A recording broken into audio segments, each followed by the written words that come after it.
오늘도 함께 말씀 나눌 때에 평화를 발견하고 또 평화를 선택하며 그것을 누릴 수 있기를 바랍니다. 오늘 말씀은 우리에게 참 익숙하고 친숙한 말씀입니다. 바로 성찬에 관련된 말씀인데요. 우리 교회는 매주 거룩한 식탁을 성찬식을 갖고 있습니다. 매주 성찬을 통해 여러분들은 무엇을 또 맛보고 계신가요? 여러분은 무엇을 먹고 계십니까? 아마 주님을 먹고 맛보실 겁니다. 그런데 어떤 분은 이 성찬 빵 맛을 깊이 보고 계시더라고요. 한 분이요 이렇게 저한테 물어보시더라고요. 혹시 성찬빵 어디서 구매하세요? 왜 그러세요? 그러니까 사 먹으려고 한다고 그래서 알려드리기도 했어요. 우리 교회 성찬빵 맛있죠? 맛있더라고요. 저도 맛있게 먹는데 이 오늘 본문은 그렇게 빵을 또 잔을 나누신 그 최후의 만찬이라고 불리는 그런 본문입니다. 예수님께서 공생의 마지막 날 제자들과 함께 마지막 유월절 식사를 하시는데 성찬이 바로 이 식사에서 유래가 됩니다. 그리고 교회는 이것을 기념하여 성찬을 드리고 있죠. 근데 성찬이 교회들마다 조금 다 다릅니다. 우리 교회처럼 빵으로 성찬빵을 나누는 교회도 있고요. 또 때로는 전병, 과자처럼 보이는 전병을 나누기도 합니다. 또 성찬주를 우리 교회처럼 포도주로 하는 교회도 있고요. 또 포도 주스로 성찬주를 하는 곳도 있죠. 뭐 형식이나 방법은 조금씩 다를 수 있지만 이 교회에서 갖는 이 성찬의 의미는 아주 중요합니다. 이 성찬식을 이해하는데 고린도전서 11장이 아주 큰 역할을 하는데요. 이 고린도전서 11장을 보게 되면 바울이 성찬에 대해서 이야기를 합니다. 빵을 떼고 함께 잔을 나누며 기억해야 한다라고 말합니다. 무엇을 기억하라라고 하냐면 예수님의 죽음을 기억하라고 하죠. 그래서 이 때문인지는 모르겠지만 교회에서는 이 죽음을 기억하는 장치로 이 성찬식을 진행합니다. 현대 교회가 되고 나서는 사실 매주 교회에서 성찬을 드리지 않는 교회가 더 많아졌어요. 그래서 아마 여러분들이 경험하셨던 교회에서 아마 성찬을 하여도 매주 하는 교회가 있지는 않을 겁니다. 왜냐하면 이 성찬이 어느새 축소되고 그리고 이제는 죽음을 기억하는 어떤 장치로서만 역할을 하기 때문이에요. 그래서 우리 교회에서 매주 드리지만 다른 교회에서 성찬을 언제 하냐면 고난주간에 합니다. 특별히 꼭 고난주간에는 합니다. 왜냐하면 예수님이 돌아가시기 전 그때의 죽음을 기억하기 위해서죠. 그런데 이렇게 죽음을 기억하는 것만으로 성찬식의 의미를 우리가 완전히 다 살려내지는 못합니다. 이 성찬이라는 건 더 깊은 의미, 더 높은 의미가 있거든요. 여러분들은 어떻게 이 성찬을 이해하고 계셨고 그리고 어떻게 매주 이 성찬을 참여하고 계십니까? 오늘 이 성찬과 비교할 수 있는 아주 중요한 사건이 이 구약 성경에 기록되어져 있어요. 출애굽기 24장에 아주 비슷한 사건이 기록되어져 있는데요. 우리가 지금 시냇가에 심은 나무 통해서 출애굽기 묵상하고 있습니다. 12장까지 우리 봤어요. 6월절 하는 장면까지 봤는데 이후에 이제 드디어 이집트에서 출애굽합니다. 애굽에서 출애굽하여서 19장을 보게 되면 이제 시내산이라는 곳에 도착을 하거든요. 그래서 그곳에서 이스라엘 사람과 하나님께서 계약을 맺으십니다. 하나님이요 계약을 먼저 제안하세요. 그러니 이스라엘 사람들이 그 제안을 수락합니다. 그래서 계약서를 씁니다. 그게 20장에 나오는 10계명입니다. 우리가 잘 아는 그 10계명이에요. 그 계약서를 쓰고요. 계약식을 출애굽기 24장에서 진행을 합니다. 하나님과 이스라엘 사람들이 계약을 맺고 계약서를 쓴 거예요. 그게 우리가 아는 그 10계명 계약 법전입니다. 이것을 받아들인 이스라엘은 이제부터 이것을 지키고 이제는 하나님의 사람으로 살아갈 책임을 갖게 된 거죠. 여러분 계약해 보셨죠? 계약해 보셔서 잘 아시겠지만 이 계약서라는 걸 쓰게 되면 꼭 해야 되는 게 있습니다. 도장을 찍어야 돼요. 요즘 뭐 날인 서명도 많이 하는데요. 꼭 이 도장을 찍어야 됩니다. 그래야 이 계약서에 효력이 있잖아요. 하나님과 이스라엘 사람들이 계약을 맺었던 절차도 매우 유사합니다. 이 계약은 크게 두 가지 절차로 진행이 됐어요.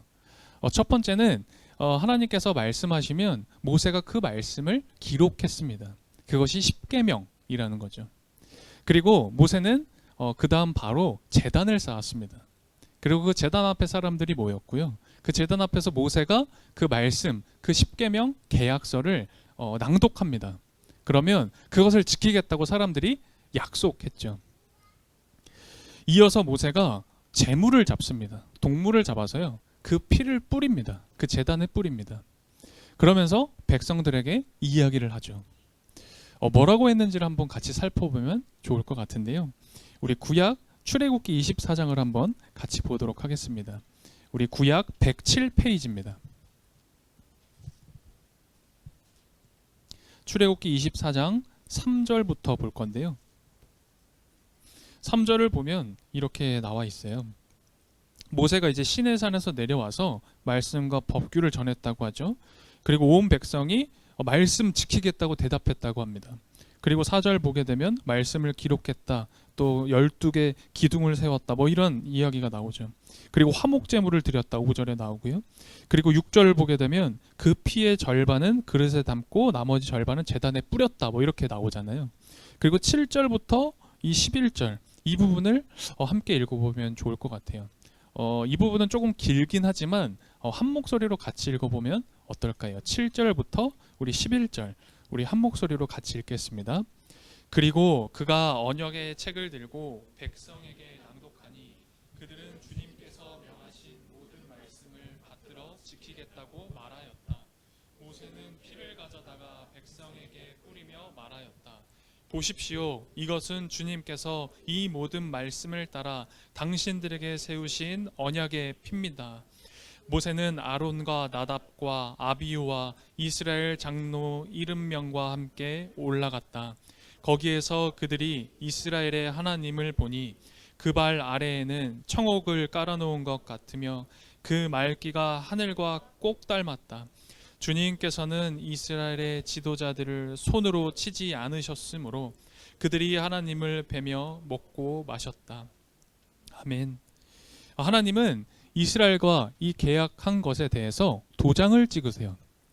뭘로 도장을 찍으셨냐면 바로 피로 도장을 찍으셨던 겁니다.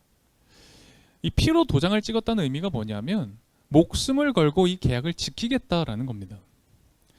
이 당시 계약을 맺을 때는요 꼭 동물의 피를 사용했습니다. 특별히 동물을 쪼개었습니다. 둘로 쪼개어서 그 피를 흘리게 하였죠. 여기서는 그 피를 뿌렸다라고 하죠.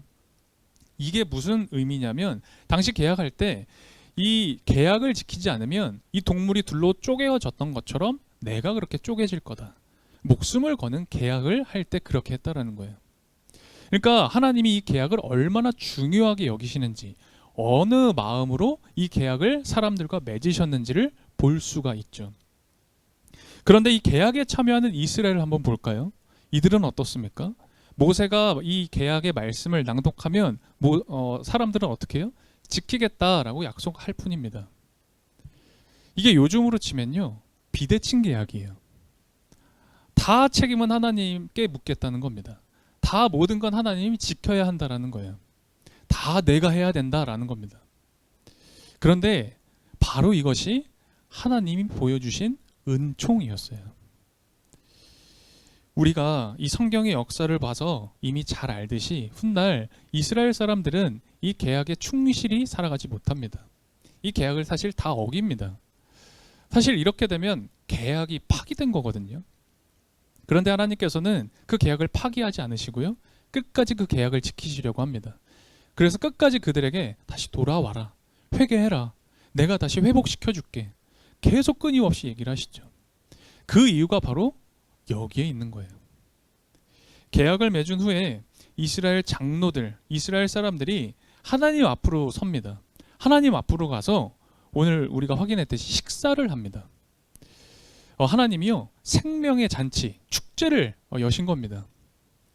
그런데 이 당시에는 사실 이걸 도대체 상상할 수 없는 일이었어요. 하나님을 만난다라고 하는 것, 내가 하나님을 본다라고 하는 건 이 당시에는 죽음을 뜻하는 거였습니다. 그래서 성경을 읽다 보면요, 하나님을 보면 죽는다라는 그런 구절들이 있거든요. 그런데 하나님을 만난 겁니다. 심지어 하나님과 식사를 했답니다. 여기서 하나님을 만난다는 건 죽음이 아니라 그것을 넘어서서 생명을 약속하고 생명을 나눴다라는 거죠. 이스라엘과 계약했던 그 계약 사건이 하나님한테 그렇게 중요했던 거예요. 그렇게 소중했던 겁니다. 이스라엘에게 죽음을 넘어 생명을 약속하신 겁니다. 이 하나님을 만나면 죽는다라고 하는데 하나님께서 그것을 스스로 제한하셨습니다. 스스로 그것을 없애셨습니다. 그리고 사람과 더불어 함께 식사하셨죠. 이것이 우리가 잘 아는 십계명이라는 사건입니다. 계약 사건이죠. 앞서 말씀드린 것처럼 우리가 잘 알듯 이스라엘은 그 계약에 충실히 살아가지 못했습니다. 말씀대로 이 계약에 따라 욕망을 절제하고 죄를 절제하며 평화를 이루며 살아가야 하는데 사실 그렇지 못했죠. 우리가 출애굽기를 읽으면서 느끼는 게 있잖아요. 아, 사람은 이런 한계가 있구나. 나에게 이런 한계가 있는 거구나. 사실 그것을 여실히 잘 보여줍니다. 그런데 하나님은 그런 사람들에게 실망하지 않으세요. 우리 같으면 너무너무 실망하고 뒤돌아설 것 같습니다. 그런데 하나님은 절대 실망하지 않으시고 오히려 그들을 보시고 새로운 일을 준비하십니다. 바로 하나님의 아들 예수 그리스도를 이 땅에 보내시겠다라는 그 새로운 일을 시작하셨죠. 오늘 우리가 봤던 누가복음 말씀으로 다시 돌아와 보면 예수님은 제자들과 하는 마지막 밤, 그 저녁에 유월절 식사를 함께 나누셨어요. 이 부분을 잘 보면요, 그들과 함께 걸어왔던 길이 어떤 의미였는지를 잘 나타내 보여줍니다. 출애굽기에서도 그랬듯이 예수님은 제자들과 함께 식사를 하세요. 함께 먹을 것을 나누십니다. 그때 예수님은 빵을 떼어주시면서 이렇게 말씀하시죠. 이것은 너희를 위하여 주는 내 몸이다. 또 잔을 주시면서 이렇게 말씀하세요. 이 잔은 너희를 위해 흘리는 내 피로 세우는 새 언약이다. 출애굽기에서는 동물을 쪼개어서 피를 뿌렸습니다. 그렇게 계약을 맺었죠. 그런데 그것과 달리 오늘 예수님께서는 자신의 몸으로 자신의 피를 뿌려 새로운 언약을 세우십니다. 그런데 이것이 우리에게 말로 형용할 수 없는 엄청난 큰 은총, 은혜가 되는 것이죠. 이 새 계약에 참여하는 사람이 누구일까요? 바로 예수님을 믿기로 하는 어느 누구나에게 열린 일, 바로 그리고 오늘 우리들에게도 열린 그 계약의 놀라운 일이 이루어진 겁니다. 우리는 예수님으로 통해 새 언약에 참여한 사람이 되었죠. 그런데 제가 믿기만 하면 된다라는 말을 오해하시면 안 됩니다. 제가 이제 예수님 잘 믿어볼게요, 약속해 볼게요 라는 정도가 아니라 오늘 새로운 언약의 이 말씀을 실천하는 것, 실천할 뿐만 아니라 그 말씀대로 사는 삶, 그것을 우리는 믿음이다라고 하죠. 그런데 우리가 여기서 조금은 더 주목해 봐야 할 모습이 한 가지 있습니다. 바로 식사를 준비하고 계시고 그리고 시중을 들고 계시는 예수님입니다. 예수님은 이 만찬에서 실천의 모범을 보여주세요. 제자들이 앉아서 편히 먹고 마실 수 있게 예수님은 시중 드셨습니다. 작은 자들 위에 군림하는 게 아니라 작은 자들 아래에 서셔서 시중을 드셨다라는 거예요. 여러분, 이것이 말씀대로 살아가는 실천의 삶, 주님과 피로 새 언약을 맺은 믿음을 가진 사람들의 삶의 모습이죠. 성찬식은 바로 이 은총의 사건, 이 은혜의 계약 사건을 다시 되새기면서 매주 성찬에 참여하며 우리 그 새 언약을 다시 한번 갱신하는 겁니다. 성찬은 우리가 그 주님의 언약을 갱신하는 자리예요. 또한 출애굽기에서는 하나님과 더불어 사람들이 식사했다라고 하죠. 그런데 오늘 우리는 이 성찬에 참여하며 이 땅에서 우리가 살아가는 이 삶의 자리에서 주님과 함께 식사하는 겁니다. 그것이 바로 우리에게 주어진 성찬이라는 거예요. 그래서 이 성찬은 우리에게 축제입니다. 우리에게 정말 너무너무 기쁜 파티 같은 거예요. 우리는 성찬을 통해서 주님의 죽으심, 부활을 기억합니다. 그리고 이 땅에 다시 오실 것을 기다리게 되죠. 우리는 이 성찬에 주님의 말씀을 먹는 겁니다. 주님을 맛보는 것이죠. 그래서 이 땅에 정말 나도 주님처럼 사랑하며 살아가야지, 사랑해야지 라고 다짐하는 겁니다. 성찬은 주님 나라를 맛보는 자리입니다. 성찬은 주님 나라를 소망하게 하고요. 아, 이 땅에서도 내가 이 성찬에 참여하며 하나님 나라를 살아갈 수 있는 거구나. 이 생활이, 나의 이 생활이 주님 나라가 될 수 있는 거구나. 그렇게 소망하고 다짐하는 자리입니다. 저는 오늘도 그리고 앞으로도 이 섬김의, 이 사랑의, 이 생명 잔치가 계속 이어지길 바랍니다. 오늘 우리들의 이 예배 가운데 그리고 우리들의 그 삶의 자리에 여러분이 매일매일 살아가는 그 하루하루의 생활에 정말 이것이 계속 이어지길 바랍니다. 오늘 우리 함께 이 성찬에 참여할 때 그런 간절한 소망을 가지고 참여하고 먹고 주님 나라 맛봤으면 좋겠습니다. 그런 오늘 평화교회가 되기를 간절히 소망합니다.